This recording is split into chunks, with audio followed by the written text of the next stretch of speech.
I serve on those ethical councils as an expert in stem cells and their application in clinical trials.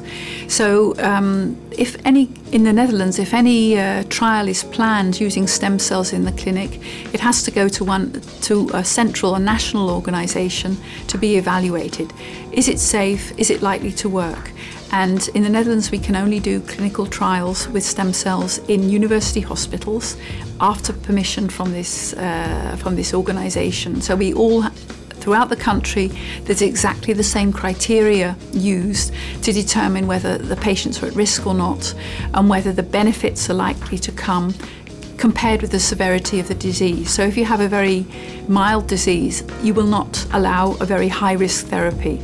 If you have a very serious disease, you will allow a very high-risk therapy. So there's a balance between the seriousness of the disease and the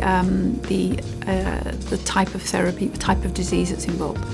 So we make these balances in these committees. I'm not an ethicist, so there are ethicists on the committees. There are also pharmacologists who test about look at the dose that's proposed. There are statisticians to see whether the number of patients that are included are likely to give an answer. So my expertise is what is the nature of the stem cell and is it likely to work? So I evaluate what we call the preclinical data. So I look at the animal experiments and I see whether they're robust enough to actually say this is likely to work in patients and it's likely to be safe. So, for example, it might be very difficult for us to put a heart cell. We make heart cells from stem cells. Putting a heart cell in a real person's heart might be very high risk, so we would unlikely to get permission to do that. But putting, for example, a bone marrow cell to repair a piece of bone is probably very safe. So we would give permission to do that. So it's making up these balances, which is quite interesting. In ethical terms, I think one of the most important things to remember at every moment is we're looking for scientific truth. We're not just looking to publish papers.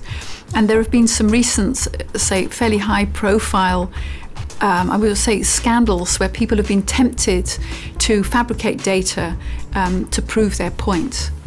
And this is always extremely difficult. It's, of course, very bad for the profession. But on no circumstances ever be tempted from the golden rules, which is every experiment should be repeated 3 times and every experiment should be statistically correct, and never fabricate data and never lie about data.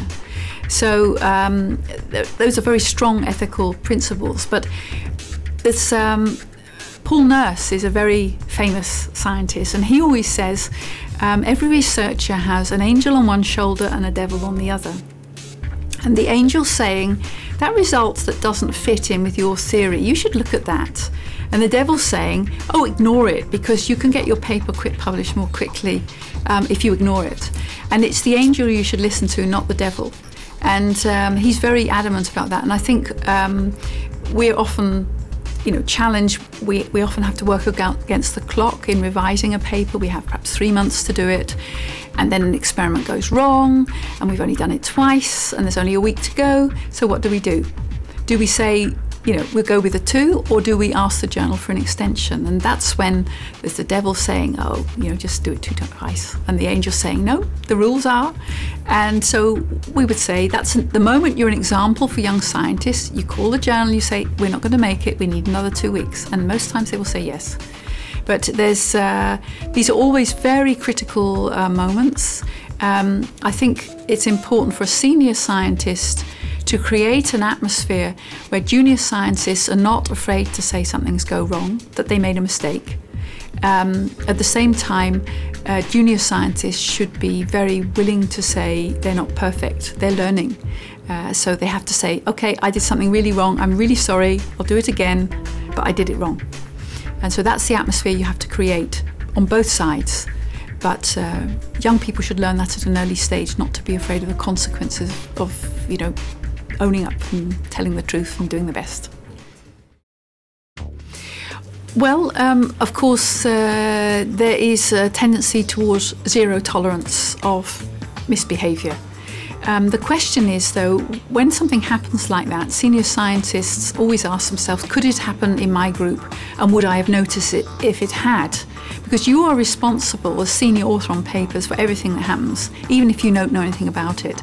So there's an element of social control.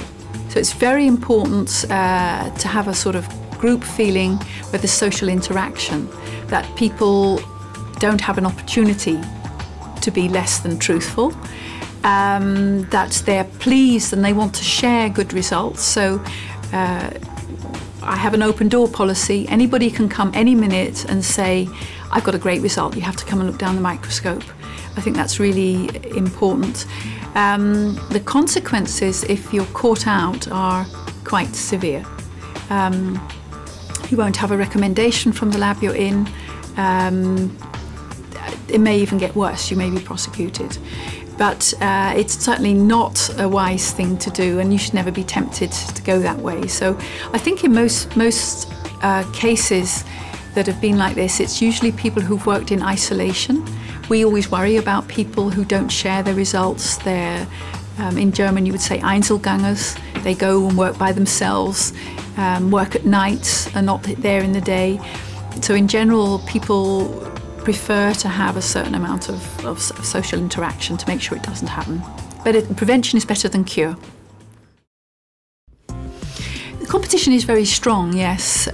So some people would get tempted that way, I should think. In other cases, it's more simple. If you have a boss you really want to please, then the temptation might be to say, oh, I found this, knowing that the boss will be very pleased.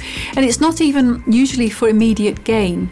There's very often no monetary benefit at all. It's just the feeling I did well and the boss noticed. So we try to, to use that in a tempered kind of way. So I think it's the pressure people feel to publish well, because a good publication means you'll get your next grant, and your next grant means you have your salary for the next few years. So there's an incredible lot hangs on a good publication. But I sometimes say it's better to perhaps sometimes to have 2 or 3 less high-profile papers and have them right. It's better to be second and right than first and wrong. So that's sometimes periods in your career you can go for second. If it's robust, in the end your reputation will be made, rather than the one paper that turns out to be a little bit irreproducible. So in many periods of my career I've actually changed subject. And have sometimes decided to publish a few low-profile articles that I was sure of, rather than wait too long, for the big one. Sometimes they never come, the big one, but sometimes they do. So I think it's very important to balance those things, and also temper your ambitions to the reality. Yes, authorship is a very open to interpretation. I think younger people are not always aware of what the responsibilities of authorship are. So the authorship means that you're aware of all the results in the paper, and that you've understood them, and that you take responsibility for them, even though you haven't actually done those experiments. The more so if you're senior author. If you're corresponding author, there's quite a lot of responsibility associated with that. We have very clear guidelines which not everybody uses. For example, if we have research technicians who've done a substantial amount of the research, we put them on our papers.